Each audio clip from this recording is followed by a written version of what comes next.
He's the MVP of the Super Bowl, and he's also our adrenaline performer, brought to you by Toyota. Let's go places. Foles was never even supposed to be here. He nearly quit football just 2 seasons ago and spent most of last season backing up Carson Wentz, having played very few snaps this season before Wentz was lost to injury in Week 14. And now Foles is a Super Bowl champ. He threw for 373 yards and 3 touchdowns. He also had a receiving touchdown on a gorgeous trick play, becoming the only player to both throw and catch a touchdown in a Super Bowl. How do you like that, Tom Brady? He's a better receiver than Brady. We saw that also. He's got better hands than Tom Brady. Tiki, what did you think about Foles in this one? Oh, he was amazing. You can't say enough good things about him. But you're joking about Tom Brady. This it shows why you have to have in today's game, when you have these not even marathons, these are like sprints back and forth game, you have to have an athletic quarterback, right? It showed up in 2 places. Obviously, the contrast was Nick Foles scoring a touchdown, but we saw Tom Brady not being able to corral that pass right before halftime, and it caused them to be forced into a difficult situation. But more importantly, at the end of the game, when Tom Brady is trying to run out of bounds, you saw this, or maybe it was before the half, trying to run out of bounds. He couldn't get out of bounds, right? Mm-hmm. He should have just thrown the ball away. We've all seen the 40-yard dash, right? So there it was. He should have thrown the ball away. Instead, he takes off and tries to run. He's like, oh, I got to get out of bounds, and he can't make it, right? Because he's unathletic. Nick Foles was the antithesis of that. He was amazing. He stood up in the pressure. He threw the ball expertly all over the field to a lot of different receivers, and when he had to make plays, he made them. I mean, his 2 touchdown passes were exactly what you wanted to see, or 3 actually, but the 2, one to Clement and the one to Ertz at the end, were exactly what you want in pressure situations. I think the question was going to be, when the Pats get the lead, because the Pats at some point were going to take the lead, how is Nick Foles going to respond? He didn't bat an eye. Yeah, he and the Eagles remained aggressive the entire time. And I know both you and I were upset about the way Jacksonville played the end of the half a couple weeks ago.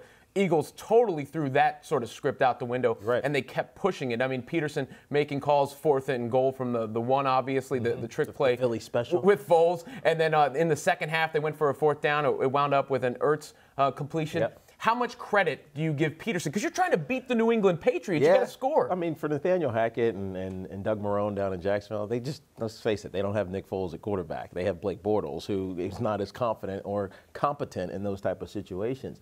I loved how they called this game, because it's exactly what we talked about and what a lot of people have talked about. You can't let anything slouch against the New England Patriots. You have to be aggressive. You can't count your chickens already. You got to keep moving forward, and that's what the Philadelphia Eagles did against the New England Patriots. I got to tell you, the Philly special, because I keep seeing this. People keep asking me about it. They're like, oh man, that was such an unbelievable play. This is what I say as a defense. When you see the quarterback out wide, he's going to catch the pass, right? Forget that. When you see the quarterback not in a quarterbacking position, you knock the crap out of him. Seriously, as soon as he's lined up at the edge of the tackle box right there, he's essentially a wide receiver at that point. You can contact him within 5 yards. If I was the DN, I forget who it was, you take him out. You hit him right up under the chin. Make him pay for not being in the quarterback position, and then that play gets broken up. So what happens on a play like that? Do they just get confused because they're not used to seeing it? You're just, what's going on? Like you kind of know it's a direct snap, because even when quarterbacks audible, they never audible out to the tackle. They audible at the 2 guard positions. The guards then relay it out to the tackle. You never see a quarterback walk out to the tackle to say, hey, look, that's the Mike linebacker. They don't do that. So you knew something was up. And so all you can think about is where's the ball going to go, and the ball at that point was going to the back sitting behind the center. But then you get the double reverse to Trey Burton, little used 3rd tight end.